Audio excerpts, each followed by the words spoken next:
MP board maths channel पर आप सभी का स्वागत है।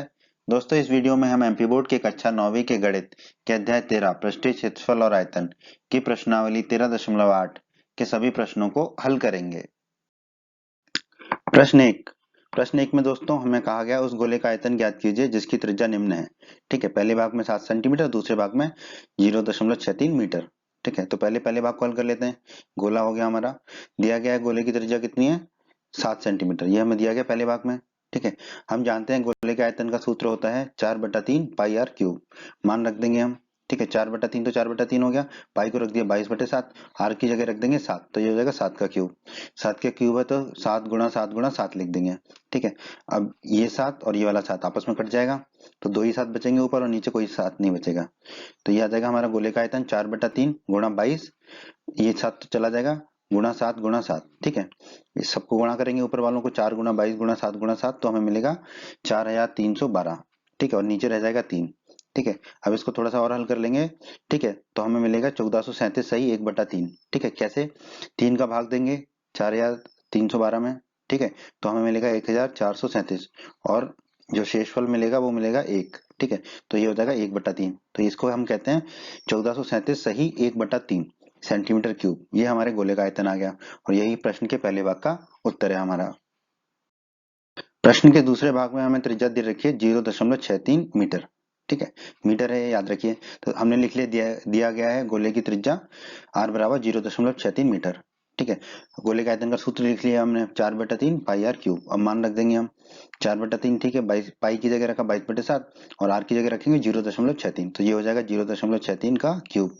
ठीक है, अब 0.63 के क्यूब को खोल लेते हैं, तो 4/3 तो वही रहा 22/7, 0.63 का क्यूब होगा 0.63 गुणा 0.63 गुणा 0.63। ठीक है, अब आप देखिए ये जो 0.63 है इसमें ये 3 का भाग देंगे तो हमें कितना मिलेगा 0.21, तो ये लिख दिया हमने। ठीक है, अब देखिए ये जो 0.63 है इसमें ये 7 का भाग देंगे तो हमें मिलेगा 0.09, तो वो लिख दिया हमने। ठीक है, और बाकी चीजों को लिख दिया, 4 को 4 लिखा, 22 को 22 लिखा और 0.63 को 0.63 लिखा। ठीक है, अब हम इसका गुणा करेंगे तो हमें मिलेगा 1.05 लगभग लगभग। ठीक है, तो हम कह सकते हैं गोले का आयतन कितना होगा 1.05 मीटर क्यूब, क्योंकि त्रिज्या मीटर में दे रखी थी। ठीक है, लगभग। ठीक है, क्योंकि इससे गुणा करने पे हमें लगभग ही मिलेगा ये उत्तर। तो गोले का आयतन आ गया हमारा 1.05 मीटर क्यूब लगभग, और यही हमारे प्रश्न के दूसरे भाग का उत्तर है दोस्तों। प्रश्न 2 में हमें कहा गया है उस ठोस गोलाकार गेंद द्वारा हटाए गए या विस्थापित किए गए पानी का आयतन ज्ञात कीजिए जिसका व्यास। ठीक है, गोलाकार गेंद का व्यास दे रखा है हमें निम्न है, पहले भाग में 28 सेंटीमीटर, दूसरे भाग में 0.21 मीटर। ठीक है, तो हम पहले भाग को हल कर लेते हैं। ठीक है, तो कितना पानी को विस्थापित करेगा गोलाकार ठोस गोलाकार गेंद, जितना उसका आयतन होगा, तो हमें इस ठोस गोलाकार गेंद का आयतन निकालना है दोनों ही भागों में।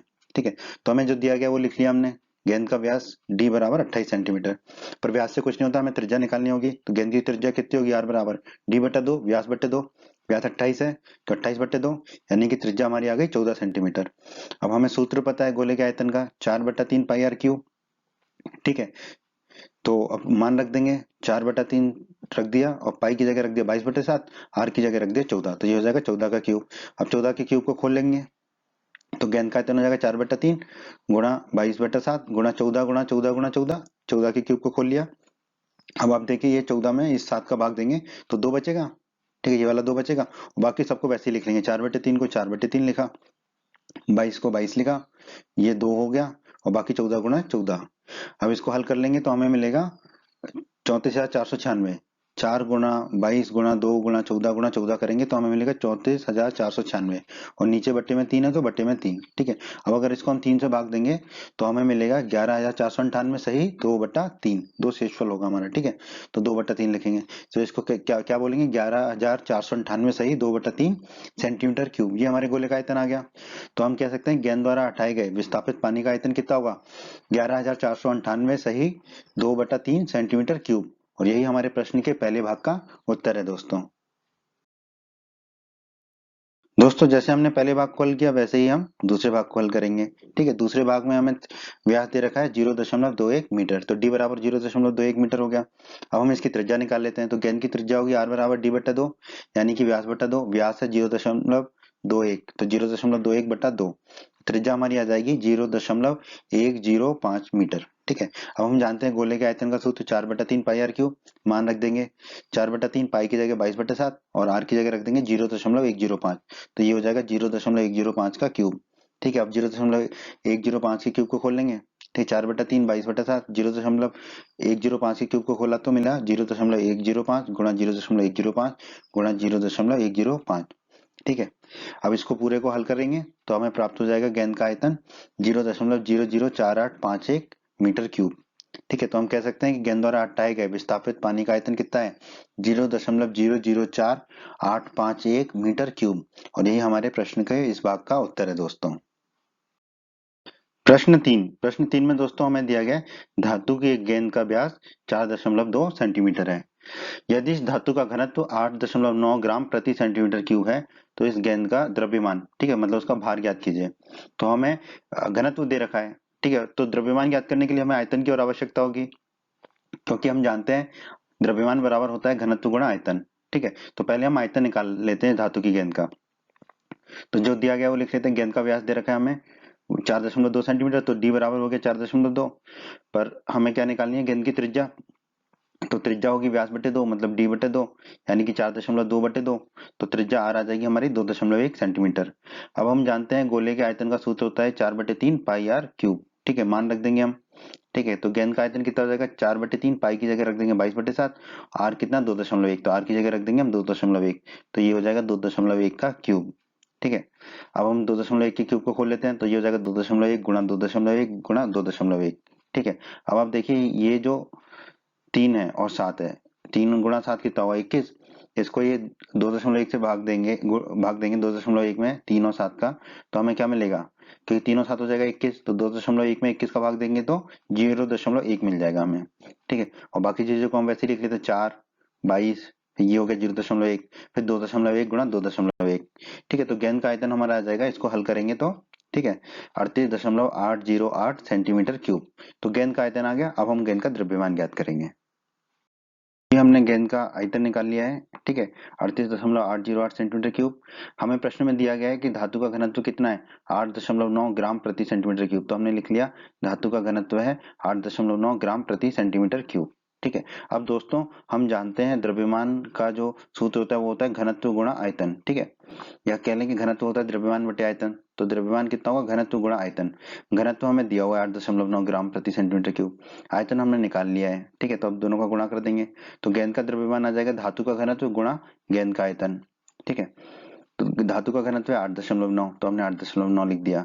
गेंद का आयतन है 38.808, तो हमने वो लिख दिया। अब इसका गुणा कर लेंगे तो गेंद का द्रव्यमान आ जाएगा हमारा 345.3912। ठीक है, पर हमें और किस में आएगा, ये ग्राम में आएगा। ठीक है, तो ग्राम में लिखने के लिए हम सिर्फ दशमलव के 2 के बाद तक लिखते हैं। ठीक है, तो हम लिख देंगे गेंद का द्रव्यमान होगा 345.39 ग्राम लगभग, क्योंकि हमने 1 2 को हटा दिया। ठीक है, तो ये लगभग 345.39 ग्राम लगभग।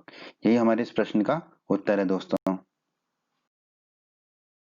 प्रश्न 4 में दोस्तों हमें दिया गया है चंद्रमा का व्यास पृथ्वी के व्यास का लगभग 1/4 है। तो चंद्रमा का आयतन पृथ्वी के आयतन की कौन से भिन्न होगा, मतलब कि चंद्रमा का जो आयतन है पृथ्वी के आयतन का आधा होगा, 1/4 होगा, कौन सी भिन्न होगा, 1/8 होगा, 1/10 होगा, वो हमें ज्ञात करना है। ठीक है, तो हम मान लेते हैं कि पृथ्वी का व्यास कैपिटल डी है, तो पृथ्वी की त्रिज्या कैपिटल आर कितनी हो जाएगी, व्यास बटे 2 डी बटा कैपिटल डी बटा 2, यानी कैपिटल आर हो गया हमारा कैपिटल डी बटा 2। पृथ्वी की त्रिज्या कैपिटल आर हो गई हमारी कैपिटल डी बटा 2। हमें दिया गया चंद्रमा का व्यास पृथ्वी के व्यास का लगभग 1/4 है। तो चंद्रमा का व्यास स्मॉल डी कितना हो जाएगा कैपिटल डी बटे 4। ठीक है, क्योंकि कैपिटल डी क्या है पृथ्वी का व्यास। ठीक है, तो चंद्रमा की त्रिज्या कितनी हो जाएगी, चंद्रमा का व्यास बटे 2। चंद्रमा का व्यास कितना है स्मॉल डी, तो स्मॉल डी बटे 2, और स्मॉल डी का मान कितना है डी बटे 4, तो स्मॉल डी की जगह रख देंगे डी बटे 4, तो ये हो जाएगा डी बटे 4 बटे 2, 4 नीचे जाएगा तो ये हो जाएगा डी बटे 8। तो चंद्रमा की त्रिज्या हमारी स्मॉल आर आ गई डी बटे 8। ठीक है, अब दोस्तों हमने अध्याय 13 के परिचय के वीडियो में पढ़ा था गोले के आयतन का सूत्र 4/3 पाई आर क्यूब, आर है त्रिज्या उस गोले की। ठीक है, तो पृथ्वी का आयतन क्या होगा 4/3 पाई, और पृथ्वी के त्रिज्या का क्यूब, पृथ्वी की त्रिज्या क्या है कैपिटल आर, तो हो जाएगा कैपिटल आर क्यूब। ठीक है, चंद्रमा का आयतन क्या होगा 4/3 पाई आर क्यूब, आर कौन सा होगा चंद्रमा का त्रिज्या, तो चंद्रमा की त्रिज्या कितनी है स्मॉल आर, तो हमने लिख दिया स्मॉल आर क्यूब। ठीक है, तो हमने पृथ्वी का आयतन और चंद्रमा का आयतन ज्ञात कर लिया। अब हम देखेंगे कि चंद्रमा का आयतन कितना है पृथ्वी के आयतन का। ठीक है, तो दोस्तों हमने चंद्रमा की जो त्रिज्या है d/8 निकाली थी और चंद्रमा का आयतन निकाला था 4/3 pi r small cube, pi small r cube. ठीक है, जो पृथ्वी की त्रिज्या कैपिटल आर थी, कैपिटल d/2, और पृथ्वी का आयतन था 4/3 पाई कैपिटल आर क्यूब। ठीक है, तो चंद्रमा का आयतन बटे पृथ्वी का आयतन क्या होगा? चंद्रमा का आयतन रख देते हैं 4/3 pi r, pi small r cube रख दिया, बटे पृथ्वी का आयतन, पृथ्वी का आयतन कितना? 4/3 pi are capital r cube. ठीक है, वो रख दिया। अब 4/3 से 4/3 कट जाएगा, पाई से पाई कट जाएगा, तो क्या बचेगा? स्मॉल आर क्यूब बटे capital r cube. Small r का मान रख देते हैं d/8, तो हमने रख दिया d/8 का क्यूब हो गया। कैपिटल आर का मान रख देते हैं d/2, तो d/2 का मान हो गया, तो ये d क्यूब हो जाएगा। ठीक है, और नीचे 8 का क्यूब है तो बट्टे में 8 गुणा 8 गुणा 8 लिख दिया। उसी प्रकार नीचे ये d क्यूब हो जाएगा, और बटे में 2 है तो बटे में 2 गुणा 2 लिख दिया। डी क्यूब से डी क्यूब कट जाएगा। अब देखिए ये ऊपर बटे में 8 गुणा 8 है तो ये नीचे आ जाएगा, और ये नीचे वाले के बटे में है 2 गुणा 2 गुणा 2, तो ये ऊपर चला जाएगा। तो ये हमें मिलेगा 2 गुणा 2 गुणा 2 बटे 8 गुणा 8 गुणा 8। 2 गुणा 2 गुणा 2 कितना होता है? 8, तो उससे एक 8 कट जाएगा, तो बचेंगे नीचे 2 8। तो 8 गुणा 8 कितने होते हैं? 64, तो हमें मिलेगा 1/64। ठीक है, तो चंद्रमा का आयतन क्या होगा? 1/64, और ये पृथ्वी के आयतन को हम ऊपर ले जाएंगे। ठीक है, जो नीचे पृथ्वी का आयतन इसको ऊपर ले जाएंगे यहाँ पर, तो चंद्रमा का आयतन हो जाएगा 1/64 गुणा पृथ्वी का आयतन। तो यहाँ से हम निष्कर्ष निकाल सकते हैं, अतः चंद्रमा का आयतन पृथ्वी के आयतन का 1/64वां हिस्सा है। ठीक है, और यही हमारे प्रश्न का उत्तर होगा 1/64। प्रश्न 5 में दोस्तों हमें दिया गया है, व्यास 10.5 सेंटीमीटर वाले एक अर्धगोलाकार कटोरे में कितने लीटर दूध आ सकता है? ठीक है, तो कितना दूध आ सकता है मतलब उसका आयतन बताना है हमें अर्धगोलाकार कटोरे का, और किस में बताना है? लीटर में बताना है। ठीक है, तो जो हमें दिया गया वो लिख लेते हैं हम। अर्धगोलाकार कटोरे का व्यास जो है दिया गया हमें 10.5 सेंटीमीटर, तो स्मॉल डी बराबर हो गया 10.5 सेंटीमीटर। अब हमें चाहिए अर्धगोलाकार कटोरे की त्रिज्या, तो स्मॉल आर बराबर होगा स्मॉल डी बटे 2। स्मॉल डी मतलब व्यास बटे 2, व्यास है 10.5, तो 10.5 बटे 2। ठीक है, तो हमारी त्रिज्या आ जाएगी आर बराबर 5.25 सेंटीमीटर। अब हम जानते हैं अर्धगोले का आयतन का सूत्र होता है 2/3 पाई आर क्यूब। मान रख देंगे सबका, तो कटोरे का आयतन कितना आ जाएगा? 2/3 गुणा पाई की जगह रखा 22/7, आर की जगह रखा 5.25, तो ये हो जाएगा 5.25 का क्यूब। अब 5.25 के क्यूब को हम 3 बार लिख लेंगे। ठीक है, तो 5.25 गुणा 5.25 गुणा 5.25। ठीक है, अब आप इधर देखिए, ये जो 5.25 है इसको जब हम 7 से भाग देंगे तो बचेगा 0.75, फिर उस 0.75 को इस 3 से भाग देंगे तो बचेगा 0.25, वो हमने यहाँ लिख दिया। ठीक है, बाकी फिर 2 लिखा, 22 लिखा, 5.25 लिखा और 5.25 लिखा। अब अब आप देखिए 2 गुणा 0.25 कितना होगा? 0.5 गुणा 22 करेंगे तो मिल जाएगा हमें 11, तो ये तीनों मिला के हो जाएंगे 11, और फिर बाकी 5.25 गुणा 5.25 हमने लिख दिया। तो कटोरे का आयतन इन तीनों को हल करेंगे, तीनों को गुणा करेंगे तो हमें आ जाएगा 3.3 सेंटीमीटर क्यूब लगभग। ठीक है, कुछ दशमलव में आएगा तो हम लगभग लिख देते हैं। तो हमने कटोरे का आयतन तो निकाल ही लिया। ठीक है, अब हम जानते हैं कि 1000 सेंटीमीटर क्यूब बराबर होता है 1 लीटर, तो 1 सेंटीमीटर क्यूब कितना होगा? 1/1000 लीटर। ठीक है, ये 1000 नीचे चला जाएगा, पर हमें कितना चाहिए? 303 सेंटीमीटर क्यूब। 303 सेंटीमीटर क्यूब कितना होगा? 303 गुणा 1/1000। ठीक है, ये लीटर में आ जाएगा। ठीक है, 303 में 1000 का भाग देंगे तो हमें मिलेगा 0.303 लीटर। ठीक है, तो 303 सेंटीमीटर क्यूब हमारा कितना आ गया? 0.303 लीटर। तो हम कह सकते हैं अतः अर्धगोलाकार कटोरे में 0.303 लीटर दूध आ सकता है लगभग। ठीक है, क्योंकि ये जो हमारा कटोरे का आयतन आया था वो भी लगभग था। ठीक है, तो 0.303 लीटर लगभग, यही हमारे इस प्रश्न का उत्तर है दोस्तों। प्रश्न 6, प्रश्न 6 में दोस्तों हमें दिया गया है एक अर्धगोलाकार टंकी 1 सेंटीमीटर मोटी एक लोहे की चादर से बनी है। यदि इसकी आंतरिक त्रिज्या 1 मीटर है, मतलब अर्धगोलाकार टंकी की आंतरिक त्रिज्या 1 मीटर है, तो इस टंकी को बनाने में लगे लोहे का आयतन ज्ञात कीजिए। इस तरीके की हमारी टंकी है और ये लोहे की चादर से बनी है। ठीक है, जो हमें दिया गया वो लिख लेते हैं हम। अर्धगोलाकार टंकी की आंतरिक त्रिज्या हमें दे रखी है तो 1 मीटर। ठीक है, तो हमने आर बराबर 1 मीटर मान लिया, तो ये आंतरिक त्रिज्या है। ठीक है, ये काले वाले हिस्से से पीछे तक। ठीक है, आंतरिक त्रिज्या। ठीक है, कितनी है? 1 मीटर। और हमें दे रखा है चादर की मोटाई। चादर की मोटाई कितनी होगी? ये जो काला काला भाग दिख रहा है ये मोटाई है, ये हमें दे रखी है 1 सेंटीमीटर, तो हमने मान लिया एक्स बराबर 1 सेंटीमीटर है।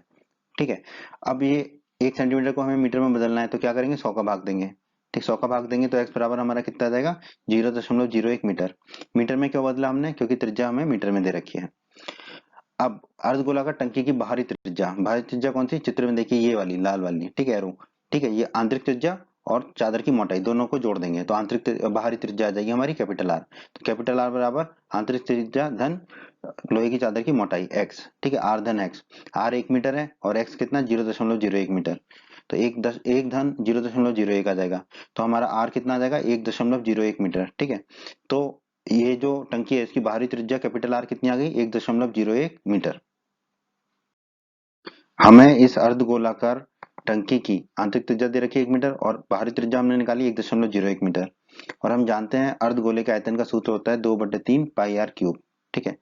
तो टंकी बनाने में लगे लोहे का आयतन कितना होगा 2/3 पाई, ठीक है। आर क्यूब नहीं रखेंगे, क्यों, क्योंकि हमें सिर्फ ये जो लोहा जितना लगा है, ठीक है, उसका आयतन बताना है। तो कितना लोहे का आयतन लगेगा, ठीक है, इसका पूरा आयतन बाहरी आयतन उसमें से माइनस कर देंगे जो अंदर का आयतन है, ठीक है, क्योंकि अंदर तो पानी वगैरह भरा जाएगा, जो लोहे की चादर लगी है वो तो सिर्फ चारों तरफ लगी है, ठीक है। तो ये हो जाएगा बाहरी त्रिज्या का क्यूब माइनस आंतरिक त्रिज्या का क्यूब, ठीक है। अब मान रख देते हैं 2/3, पाई की जगह रख दिया हमने 22/7। कैपिटल आर का मान है 1.01, तो हमने 1.01 रख दिया। स्मॉल आर है 1, तो 1 रख दिया, ठीक है। अब 2 × 22 हो गया 44, 3 × 7 हो गया 21। 1.01 का क्यूब आप निकालेंगे तो आपका आएगा 1.030301 और 1 का क्यूब तो 1 ही रहेगा, ठीक है। अब 1.030301 में से 1 को घटाएंगे तो हमें कितना मिलेगा 0.030301। अब ये 44/21 तो वैसा ही है, इसको गुणा कर लेंगे तो हमें प्राप्त होगा 0.06348, ठीक है, मीटर क्यूब। तो हम कह सकते हैं टंकी बनाने में लगे लोहे का आयतन होगा 0.06348 मीटर क्यूब। और यही हमारे इस प्रश्न का उत्तर है दोस्तों। प्रश्न 7 में दोस्तों हमें कहा गया उस गोले का आयतन ज्ञात कीजिए जिसका पृष्ठीय क्षेत्रफल 154 सेंटीमीटर स्क्वायर है, ठीक है। तो हम जानते हैं कि गोले का आयतन ज्ञात करने के लिए हमें उसकी त्रिज्या पता होना चाहिए, क्योंकि गोले के आयतन का सूत्र होता है 4/3 पाई आर क्यूब, ठीक है। तो हमें पहले इसकी त्रिज्या निकालनी होगी गोले की, फिर हम इसका आयतन निकाल लेंगे। तो हम मान लेते हैं गोले की त्रिज्या आर है, ठीक है। गोले का पृष्ठीय क्षेत्रफल का सूत्र हमें पता है 4 पाई आर स्क्वायर, ठीक है। और हमें प्रश्न में दिया गया है गोले का पृष्ठीय क्षेत्रफल कितना है 154 सेंटीमीटर स्क्वायर। तो 4 पाई आर स्क्वायर किसके बराबर हो जाएगा 154 सेंटीमीटर स्क्वायर के, तो हमने लिख दिया 4 पाई आर स्क्वायर बराबर 154 सेंटीमीटर स्क्वायर। अब पाई का मान रख देंगे, पाई है 22/7, तो ये हो जाएगा 4 गुना पाई की जगह 22/7 आर का स्क्वायर बराबर 154, ठीक है। अब इसको हल कर लेते हैं, 4 गुणा 22 एक साथ लिखा बटे 7 गुना आर स्क्वायर बराबर 154। अब 4 गुणा 22/7 को हम दाईं तरफ ले जाएंगे तो 7 ऊपर चला जाएगा और 4 गुणा 22 नीचे चला जाएगा, तो आर स्क्वायर हो जाएगा 154 गुणा 7/4 गुणा 22, ठीक है। अब 154 में 22 का भाग देंगे तो ऊपर मिलेगा हमें 7, ठीक है। तो ऊपर मिलेगा हमें 7, तो ये हो जाएगा 7 × 7 और नीचे 4 रह जाएगा, ठीक है। अब हम इसको लिख लेते हैं 7 × 7 और 4 को हमने लिख दिया नीचे 2 × 2। अब आर निकालना है हमें तो दूसरी तरफ ले जाएंगे तो क्या हो जाएगा अंडर रूट, ठीक है, स्क्वायर को हटा देंगे तो आर हो जाएगा अंडर रूट के अंदर 7 × 7/2 × 2, ठीक है। अब ये युग्म बन गया, ऊपर 7 बाहर आ जाएगा नीचे 2 बाहर आ जाएगा। आर बराबर हमारा आ जाएगा 7/2, 7/2 होता है 3.5, आर हमारा आ जाएगा 3.5 सेंटीमीटर। तो गोले की त्रिज्या ज्ञात कर ली हमने 3.5 सेंटीमीटर, याद कर लिया आर बराबर 3.5 सेंटीमीटर। हम जानते हैं गोले का आयतन का सूत्र होता है 4/3 पाई आर क्यूब। मान रख देंगे तो गोले का आयतन होगा 4/3, पाई की जगह 22/7 रख देंगे, आर की जगह रख देंगे 3.5, तो ये हो जाएगा 3.5 का क्यूब, ठीक है। 4/3 को 4/3 लिखा, 22/7 को 22/7 लिखा, 3.5 के क्यूब को खोला तो हो गया 3.5 गुणा 3.5 गुणा 3.5। अब आप ध्यान दीजिए ये 3.5 में ये 7 का भाग देंगे तो हमें कितना मिलेगा 0.5, तो यहाँ हमने लिख दिया 0.5। बाकी की चीज को वही लिखा 4/3 को 4/3, 22/7 में से 7 चला गया तो बचा 22, फिर ये 0.5, फिर बाकी जो बचा उसको लिख लेंगे 3.5 गुणा 3.5। अब ये 4 गुणा 22 गुणा 0.5 गुणा 3.5 गुणा 3.5 करेंगे तो हमें मिलेगा 539 और नीचे बटे में 3 है तो बटे में 3, ठीक है। अब 539 में 3 का भाग देंगे तो हमें मिलेगा 179 सही 2/3, ठीक है, क्योंकि क्षेत्रफल 2 आएगा तो गोले का आयतन आएगा 179 सही 2/3 सेंटीमीटर क्यूब। और यही हमारे इस प्रश्न का उत्तर है दोस्तों। प्रश्न 8 में दोस्तों हमें दिया गया है किसी भवन का गुंबद एक अर्ध गोले के आकार का है, ठीक है, आधे गोले के आकार का है गुंबद। अंदर से इसमें सफेदी कराने में 498.96 रुपए व्यय हुए, खर्च हुए। यदि सफेदी कराने की दर 2 रुपए प्रति वर्ग मीटर है तो ज्ञात कीजिए। पहले भाग में पूछा गुंबद का आंतरिक वक्र पृष्ठीय क्षेत्रफल और दूसरे भाग में पूछा गुंबद के अंदर की हवा का आयतन। ठीक है, तो पहले पहले भाग को हल कर लेते हैं। हमें दिया गया गुंबद में सफेदी करने का कुल व्यय कितना है, 498.96 रुपए। ठीक है, सफेदी करने की दर कितनी दे रखी है, 2 रुपए प्रति वर्ग मीटर।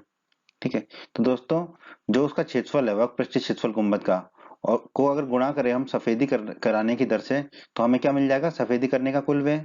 ठीक है, तो वक्र पृष्ठीय क्षेत्रफल तो हमें पता नहीं है, लेकिन सफेदी करने की दर कितनी दे रखी है, 2 रुपए प्रति वर्ग मीटर।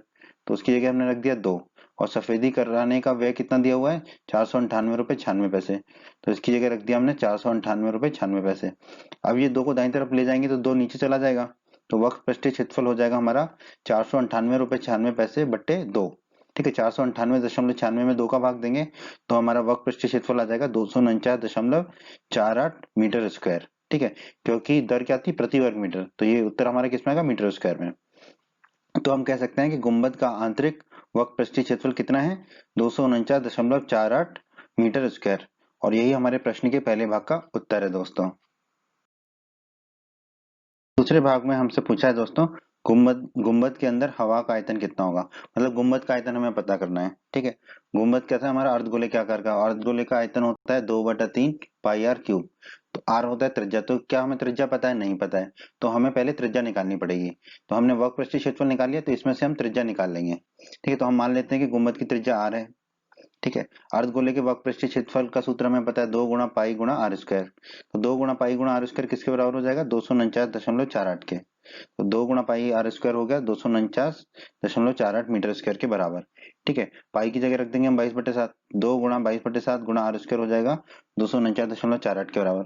2 गुणा 22 हो जाएगा 44। ठीक है, तो ये 44/7 गुणा आर स्क्वायर हो जाएगा 249.48। अब हमें आर निकालना है, तो ये 44/7 को दाईं तरफ ले जाएंगे तो 7/44 हो जाएगा ये। ठीक है, तो ये आर स्क्वायर हो जाएगा 249.48 गुणा 7/44।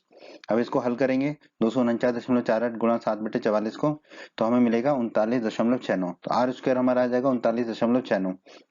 अब इसका अंडर रूट लेंगे 39.69 का, तो इधर हमें आर मिल जाएगा। ठीक है, स्क्वायर हटाएंगे तो इधर अंडर रूट आ जाएगा, तो अंडर रूट 39.69 का अंडर रूट लेंगे तो हमें आर मिल जाएगा 6.3 मीटर। तो त्रिज्या मिल गई हमें गुंबद की, आर बराबर 6.3 मीटर। गुंबद की त्रिज्या निकल गई, अब तो बहुत ही आसान है। हमें पता है अर्धगोले के आयतन का सूत्र 2/3 पाई आर क्यूब, मान रख देंगे। तो 2/3 पाई की जगह रख दिया 22/7, आर की जगह रखा 6.3, तो ये हो जाएगा 6.3 का क्यूब। अब 6.3 का क्यूब है तो 3 बार लिख देंगे, 6.3 गुणा 6.3 गुणा 6.3। ठीक है, अब आप ध्यान से देखिए इधर, ये जो 6.3 है इसको हमें भाग देना है 7 और 21 से। 7 तिया होता है 21, 21 में 6.3 का भाग देंगे तो हमें मिलेगा 0.3। ठीक है, तो गुंबद का आयतन आ जाएगा हमारा 2 गुणा 22 गुणा 0.3 गुणा 6.3 गुणा 6.3। ठीक है, इस पूरे को गुणा कर लेंगे तो हमें गुंबद का आयतन प्राप्त हो जाएगा 523.908 मीटर क्यूब। तो हम कह सकते हैं कि गुंबद के अंदर कितनी हवा का आयतन होगा, गुंबद के अंदर की हवा का आयतन होगा 523.908 मीटर क्यूब। यही हमारे प्रश्न के दूसरे भाग का उत्तर है दोस्तों। प्रश्न 9 में दोस्तों हमें दिया गया है, लोहे के 27 ठोस गोलों को पिघलाकर जिनमें से प्रत्येक की त्रिज्या r है और पृष्ठीय क्षेत्रफल s है, एक बड़ा गोला बनाया जाता है। उस बड़े गोले का पृष्ठीय क्षेत्रफल s डैश है, तो ज्ञात कीजिए। प्रश्न के 2 भाग हैं, पहले भाग में हमें पूछा है नए गोले की त्रिज्या r डैश क्या होगी, और दूसरे भाग में हमें पूछा है s और s डैश का अनुपात क्या होगा। s है छोटे गोले का पृष्ठीय क्षेत्रफल और s डैश है बड़े गोले का पृष्ठीय क्षेत्रफल, तो दोनों गोलों के पृष्ठीय क्षेत्रफल का अनुपात पूछा है। तो आइए हम पहले पहले भाग को हल कर लेते हैं। हमें दिया गया छोटे गोले की त्रिज्या कितनी दे रखी है, हमको आर दे रखी है, तो हमने लिख लिया। बड़े गोले की त्रिज्या में कितनी दे रखी है, नए गोले की मतलब बड़े गोले की आर डैश, वो लिख लिया हमने। हम जानते हैं गोले के आयतन का सूत्र होता है 4/3 पाई आर क्यूब। ठीक है, जो बड़ा गोला है वो 27 छोटे गोलों से मिलकर बना है, पिघलाकर बनाया है। ठीक है, तो बड़े गोले का आयतन किसके बराबर होगा, 27 छोटे गोलों के आयतन के बराबर। ठीक है, तो हम लिख लेते हैं बड़े गोले का आयतन बराबर 27 गुणा छोटे गोले का आयतन। बड़े गोले का आयतन कितना होगा, 4/3 पाई आर क्यूब। आर मतलब बड़े गोले की त्रिज्या, बड़े गोले की त्रिज्या कितनी आर डैश, तो आर की जगह क्या रख देंगे आर डैश, तो ये हो जाएगा 4/3 पाई आर डैश क्यूब। ठीक है, बराबर 27, तो 27 का गुणा छोटे गोले का आयतन, छोटे गोले का आयतन होगा 4/3 पाई आर क्यूब, आर मतलब छोटे गोले की त्रिज्या, छोटे गोले की त्रिज्या आ रही है तो हमने आर रख दिया। ठीक है, अब ये जो 4/3 है, इस 4/3 को दाएं वाले 4/3 से काट देंगे, फिर बाएं वाले पाई को दाएं वाले पाई से काट देंगे। ठीक है, तो क्या बचेगा हमारा आर डैश क्यूब बराबर 27 गुणा आर क्यूब, तो हमने लिख दिया आर डैश क्यूब बराबर 27 गुणा आर क्यूब। 27 को हम लिख सकते हैं 3 का क्यूब, क्योंकि 27 होगा 3 गुणा 3 गुणा 3, तो आर डैश क्यूब बराबर हो गया 3 का क्यूब गुणा आर क्यूब। ठीक है, 3 का क्यूब गुणा आर क्यूब को हम लिख सकते हैं 3 गुणा आर का क्यूब। ठीक है, 3 गुणा आर का क्यूब, तो आर डैश क्यूब बराबर है 3 गुणा आर का क्यूब। ठीक है, दोनों क्यूब है तो दोनों बराबर होंगे आपस में, तो आर डैश होगा 3 आर या 3 आर। ठीक है, और यही हमारे प्रश्न का उत्तर होगा, नए गोले की त्रिज्या होगी 3 आर, मतलब छोटे गोले की त्रिज्या का 3 गुना होगा। ठीक है, तो हमारा उत्तर आ गया आर डैश बराबर 3 आर। प्रश्न के दूसरे भाग में हमें पूछा है एस और एस डैश का अनुपात, मतलब छोटे गोले और बड़े गोले के पृष्ठीय क्षेत्रफलों का अनुपात। ठीक है, तो हमें छोटे गोले की त्रिज्या पता है आर, बड़े गोले की त्रिज्या आर डैश पता है, वो किसके बराबर है 3 आर के, जो हमने पहले भाग में निकाला था। ठीक है, हम जानते हैं गोले के पृष्ठीय क्षेत्रफल का सूत्र होता है 4 गुना पाई आर स्क्वायर। ठीक है, तो छोटे गोले का पृष्ठीय क्षेत्रफल एस दिया हुआ है, एस किसके बराबर होगा 4 गुना पाई आर स्क्वायर के। ठीक है, क्योंकि छोटे गोले की त्रिज्या आर ही है। बड़े गोले का पृष्ठीय क्षेत्रफल एस डैश दे रखा है, एस डैश किसके बराबर होगा 4 गुना पाई आर स्क्वायर, आर मतलब बड़े गोले की त्रिज्या, बड़े गोले की त्रिज्या कितनी है आर डैश, तो उसकी जगह रख दिया हमने आर डैश। ठीक है, अब आर डैश का मान कितना 3 आर, तो आर डैश की जगह रख देंगे हम 3 आर, तो एस डैश हो जाएगा 4 गुना पाई गुणा 3 आर का स्क्वायर। ठीक है, इसको हल करेंगे तो 3 का स्क्वायर हो जाएगा 9, और आर का स्क्वायर आर स्क्वायर हो जाएगा, तो ये हो जाएगा 4 पाई गुणा 9 गुणा आर स्क्वायर। ठीक है, इसको और अच्छे से लिख लेते हैं हम, तो ये हो जाएगा 9 गुणा 4 पाई आर स्क्वायर। ठीक है, 9 को आगे ले गए, बाकी 4 पाई आर स्क्वायर, तो एस डैश आ गया हमारा 9 गुणा 4 पाई आर स्क्वायर। अब हमें निकालना है एस और एस डैश का अनुपात, एस की जगह क्या रख देंगे 4 पाई आर स्क्वायर, तो एस की जगह रख दिया 4 पाई आर स्क्वायर, और एस डैश की जगह क्या रख देंगे 9 गुणा 4 पाई आर स्क्वायर, तो एस डैश की जगह रख दिया 9 गुणा 4 पाई आर स्क्वायर। अब ऊपर वाले 4 पाई आर स्क्वायर से नीचे वाला 4 पाई आर स्क्वायर कट जाएगा, तो एस बटा एस डैश कितना आ जाएगा हमारा 1/9। तो हम कह सकते हैं एस और एस डैश का अनुपात क्या, अनुपात एस डैश कितना होगा 1/9। ठीक है, और यही हमसे पूछा है एस और एस डैश का अनुपात, तो एस अनुपात एस डैश कितना होगा 1/9, तो 1/9 ही हमारे इस प्रश्न के दूसरे भाग का उत्तर है दोस्तों। प्रश्न 10 में दोस्तों हमें दिया गया है दवाई का एक कैप्सूल 3.5 मिलीमीटर व्यास का एक गोला है। ठीक है, गोले के आकार का कैप्सूल है, बेलन के आकार का नहीं है, ये याद रखिएगा इस प्रश्न में। ठीक है, इस कैप्सूल को भरने में कितनी दवाई मिलीमीटर क्यूब में आवश्यकता होगी, मतलब उस जो कैप्सूल है गोला गोल कैप्सूल, उसका आयतन निकालना है। ठीक है, तो इस तरह का कैप्सूल है हमारा ना, गोल गोल गोल कैप्सूल है। ठीक है, बेलन के आकार का नहीं है, गोल है, तो इस गोल कैप्सूल का हमें आयतन निकालना है। ठीक है, तो हमें दिया हुआ है कैप्सूल का व्यास कितना है डी बराबर 3.5 मिलीमीटर, व्यास से कुछ नहीं होता, हमें त्रिज्या निकालनी पड़ेगी, तो कैप्सूल की त्रिज्या हो जाएगी आर बराबर डी बटा 2, व्यास बटा 2, व्यास है 3.5, तो ये हो जाएगा 3.5 बटा 2, तो त्रिज्या आर बराबर आ जाएगी हमारी 1.75 मिलीमीटर। अब हम जानते हैं गोले के आयतन का सूत्र होता है 4/3 पाई आर क्यूब। ठीक है, पाई का और आर का मान रख देंगे, तो कैप्सूल का आयतन हो जाएगा 4/3 गुणा 22/7 गुणा 1.75 का क्यूब। ठीक है, क्योंकि आर कितना है 1.75। ठीक है, अब 1.75 के क्यूब को खोल लेंगे, तो ये हो जाएगा 4/3 गुणा 22/7, तो वही 1.75 गुणा 1.75 गुणा 1.75। ठीक है, अब 1.75 गुणा 4 होगा हमारा 7। ठीक है, 1.75 और गुणा 4 क्या होगा 7, तो इन दोनों से ये 7 कट जाएगा। ठीक है, तो हमारा कितना बचेगा यहाँ पे 22/3। ठीक है, ये 22 बचेगा और ये 3 बचेगा नीचे वाला, फिर 1.75 और 1.75, तो ये हो जाएगा 22/3 गुणा 1.75 गुणा 1.75। ठीक है, अब इसको हल करेंगे 22 गुणा 1.75 गुणा 1.75, तो हमें मिलेगा 67.375, और बट्टे में कितना है 3, तो बट्टे में है 3। अब 3 से इसको भाग देंगे तो हमें मिलेगा 22.46 मिलीमीटर क्यूब। ठीक है, लगभग। ठीक है, क्योंकि ये आगे भी होगा, हमने 2 अंकों तक इसको सीमित कर दिया है दशमलव के बाद। ठीक है, तो हम कह सकते हैं अतः कैप्सूल को भरने के लिए लगभग 22.46 मिलीमीटर क्यूब दवाई की आवश्यकता होगी। ठीक है, और यही हमारा उत्तर होगा क्या, लगभग 22.46 मिलीमीटर क्यूब। ये हमारे प्रश्न का उत्तर है दोस्तों। उम्मीद करता हूं दोस्तों आपको हमारा ये वीडियो पसंद आया होगा। आप हमारे YouTube चैनल को सब्सक्राइब करें, हमारे इस वीडियो को लाइक करें, इस वीडियो को अपने दोस्तों के साथ शेयर करें और अपने एमपी बोर्ड के हिंदी माध्यम के सभी दोस्तों को हमारे वीडियोस और चैनल के बारे में अवश्य बताएं, ताकि एमपी बोर्ड के हिंदी मीडियम के सभी छात्रों को इसका लाभ हो सके। धन्यवाद दोस्तों।